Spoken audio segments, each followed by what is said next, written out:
Hello, my name is Tom, and I'm not a proper bass player.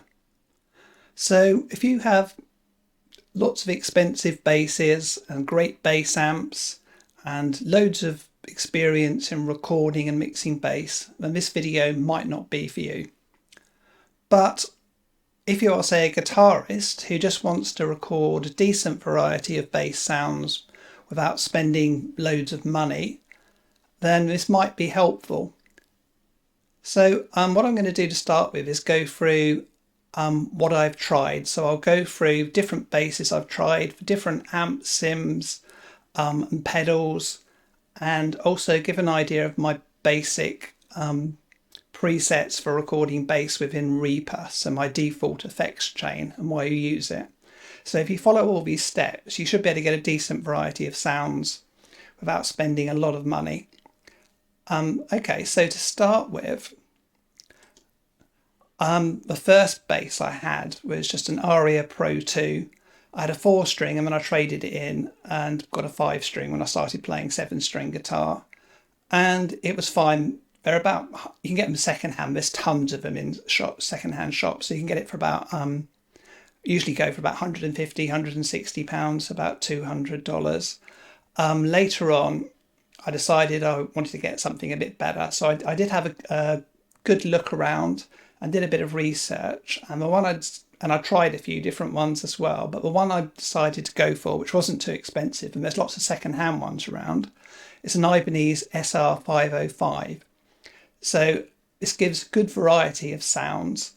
And it's very popular for guitarists because the neck's not too big as well. And you can do slap style. You can get quite a good bite on it as well as doing sort of more like rock and metal styles.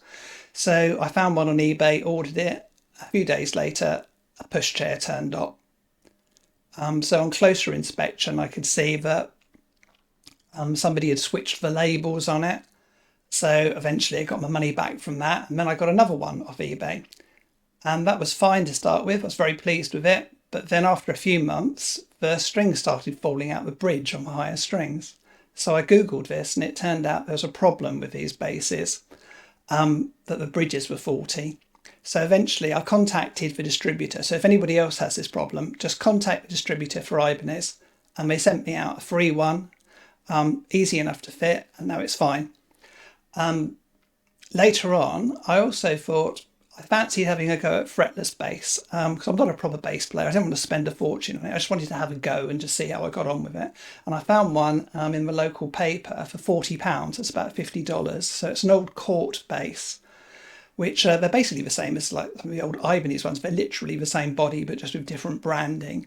There's loads of these cheap ones around as well, but somebody had just defretted it themselves.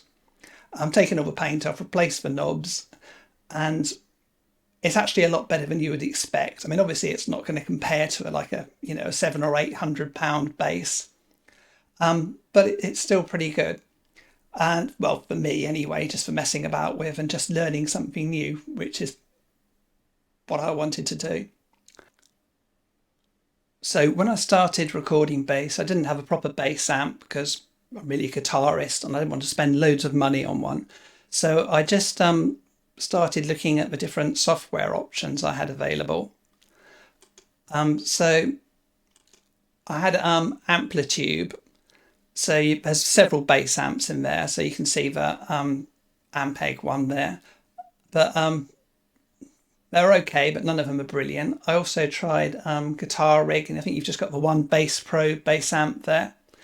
And most of those aren't great either. I did have one preset I tried, so I adapted from what's there, and that sounds quite interesting. I can show you a little example from that. So I've got another YouTube video just showing off some of my different presets, which gives longer examples, but I'll show you some quick clips from this just in this video. But if you're interested, I'll put a link below them and you can go and check it out yourself. So yeah, so this is the one just using Guitar Rig.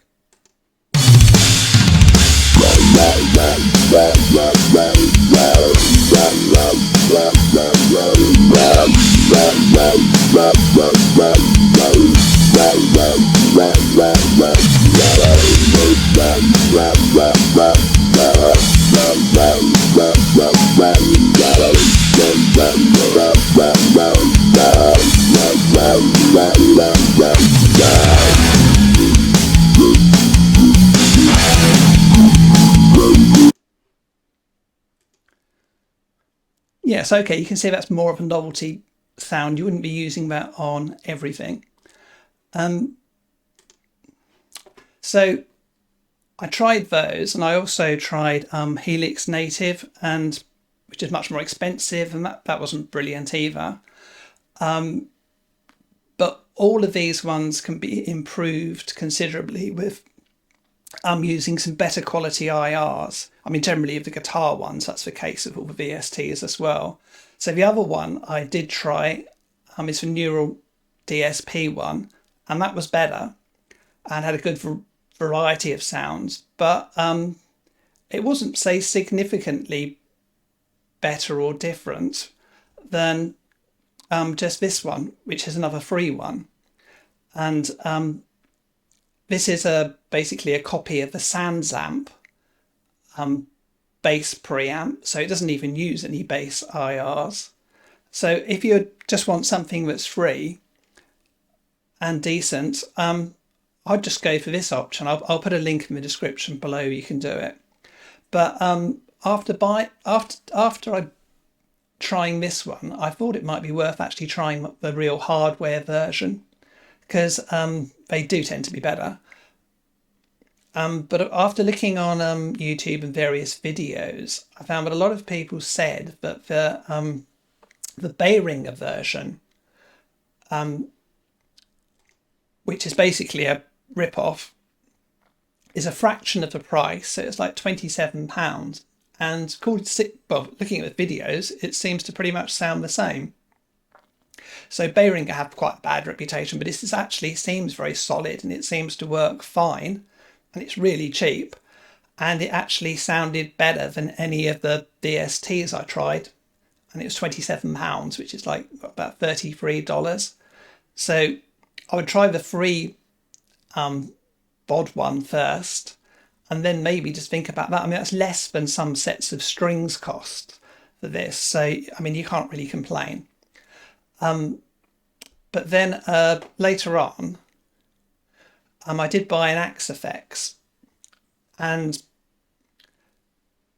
to start with, I was quite disappointed with the bass sounds because they didn't actually sound any better than my £27 pedal. But then what I did do, which made a huge difference, is I upgraded the IRs. So what I did was I bought the Own Hammer Ampeg IRs, and then that just made a massive difference. I also tried the ML Sound Lab ones because I got some in a Christmas deal, and they were not quite as good as the Own Hammer, but considerably better than the ones which the stock Axe Effects ones. And another one worth checking out as well is Dr. Bonkers. And the good thing about those is they actually come with Axe Effects presets you can download as well for a variety of different sounds. And they do a test one for only $2, so that's definitely worth trying. So I'll just give you an example of one of those. Go back to the beginning of here. Okay, yeah, so this is an Ampeg SRV model, so it's the same as the Amplitude model, but with the Own Hammer Ampeg IRs. And I'm also using some chorus on this, so I'll just give you a quick example of this and then another one.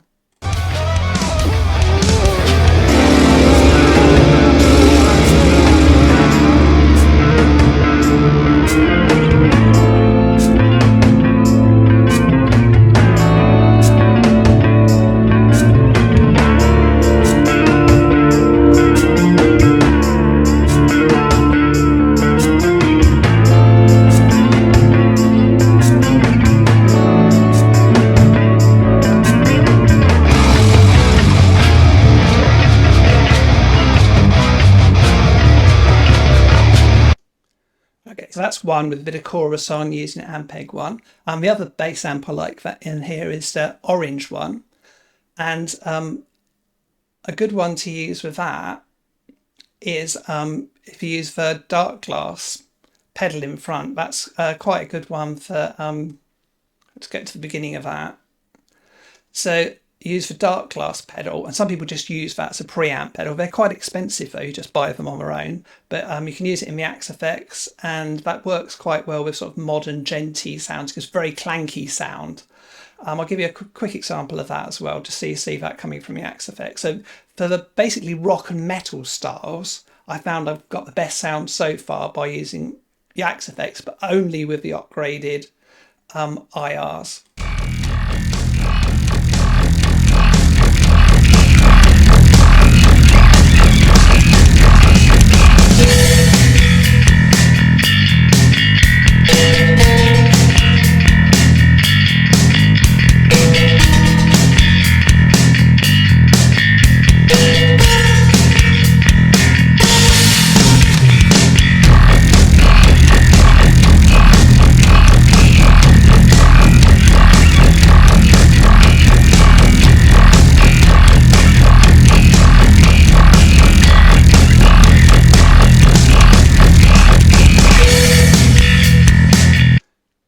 Okay, so that gives you a quite different sound from that.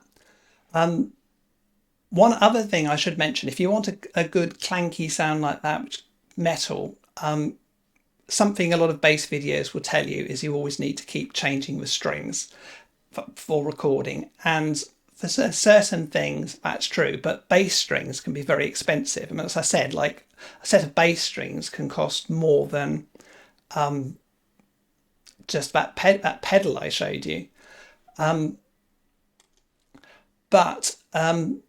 on the fretless bass I bought, apparently the strings on that when I bought it, it had flat wound strings. They cost £40 just for those, but they're a completely different style of string. So they're very sort of dull and full. It almost sounds like a double bass.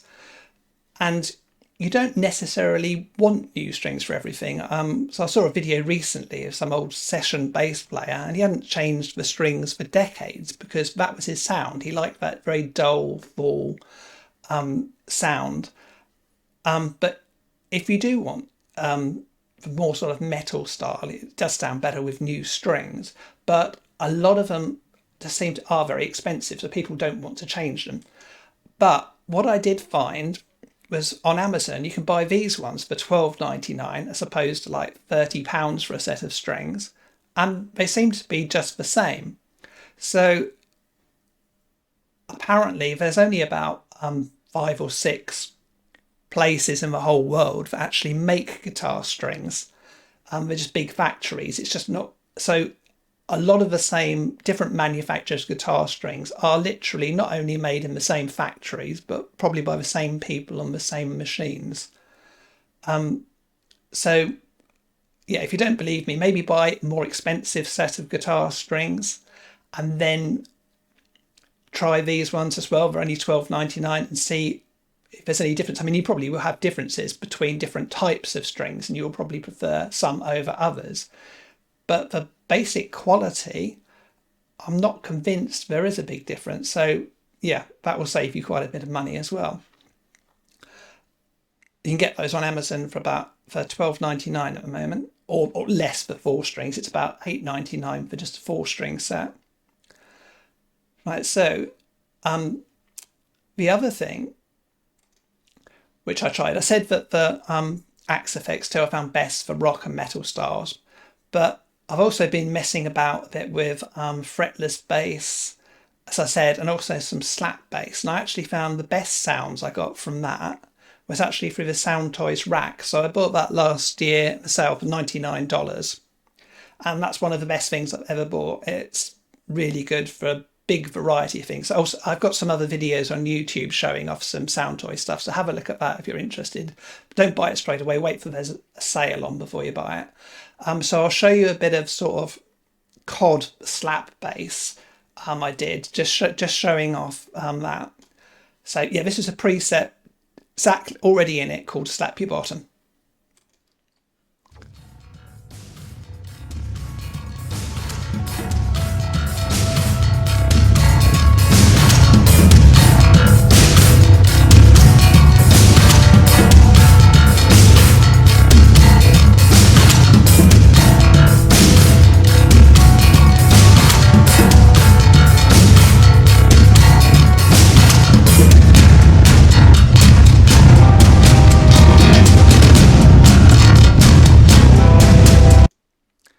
Okay, and the other one, which I've set up some presets, I've actually also got another video which has some free presets. So this is one of the ones included. So if you look at the video for there's 5 free SOUNDTOYS presets. So you can download these presets, that one. You can download this one and some other ones for free as well. You can always do a trial of it as well. So I'll just give you a quick play of this. This is my attempt at fretless bass on my £40 bass.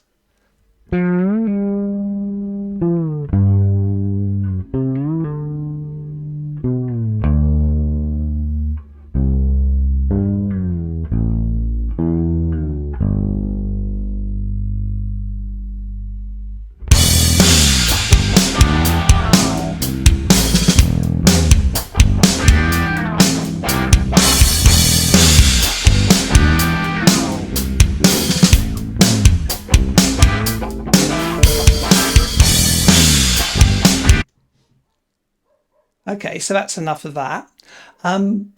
So these are the basic sounds I'm using, but you don't necessarily want to record them exactly as they are. What sounds best just in your bedroom isn't necessarily what's going to sound best in the actual context of a mix. So what I'm just going to show you now quickly is my basic bass effects chain, which is just a starting point. You can adjust it when you go on. So the first thing in the chain, which will make it fit better into the whole song, is a compressor. So this one is one I got for free, but they often have a sale, so you can get them very cheaply. And I tried quite a lot of different compressors on the bass, but none of the other ones I tried were really any better than the ones included in Reaper. So a good place to start is just the ones in Reaper and just try the presets and then see what the difference is on the compressors. But this one was slightly better on the bass, so I'm using this. So you try out the presets to start with, but then you might find that what works best for one part of the song is different. So you don't have to use the same compressor settings for the whole song. So a stage up from that would be to actually automate it. So you maybe use more or less compression on different parts of the song, depending on what works best. So that's the first thing that you will need to make it sound good in a mix. The next thing, the minimum amount of EQ you're going to need, which is all I tend to use, is just a straight high pass cut and low pass cut. So I'm using another free one by Brainworks, but you could just use any EQ really. Just for doing this, it really doesn't matter what EQ you use. It's just a straight functional thing. So you're just taking up some of the low frequencies and high frequencies, and along with the compression, that will make it fit much better in the mix, and it will make it just work far better as a whole. The other thing which I use by default, but you wouldn't necessarily want on every track, is huge booty bass enhancer, which comes with Reaper. It's in the JS folders, which is Jesus Sonic JS effects, and that just helps make it sound a bit better. So if you look at what it's doing, you can edit all these yourself. What it's basically doing is splitting the signal into a low part and a high part, treating them differently, which is quite a common technique for mixing bass. So if you look at a lot of learning to record bass videos, especially for rock and metal, they'll give instructions on splitting the low, doing two different signals for the low and the high and treating them differently. But since finding this free Jesus Sonic plugin, I haven't bothered doing that, because I just use this and then just pretty much use these default settings. So yeah, that's my starting point. I mean, once you progress, you'll probably want to try different things on it, but this is basically a minimum starting point. So if you use this basic effects chain and you use something like a bod, you can start getting a decent sound for, you know, very little money. So hopefully this has been some use to you. I'm going to put some links in the description below. So there'll be a link to the full video showing the demonstrations, and I'll also got a link to a video showing some of the Jesus Sonic plugins. So I've got a proper demo showing off the huge booty bass enhancer in that. So that if you're interested in trying that, I'd have a look at that. And I'll also put some links in the description as well to some of the free stuff as well, so you can try it. So hopefully this has been useful and worth watching. Thanks for watching. Check out some of my other videos if you think they might be of use. Cheers.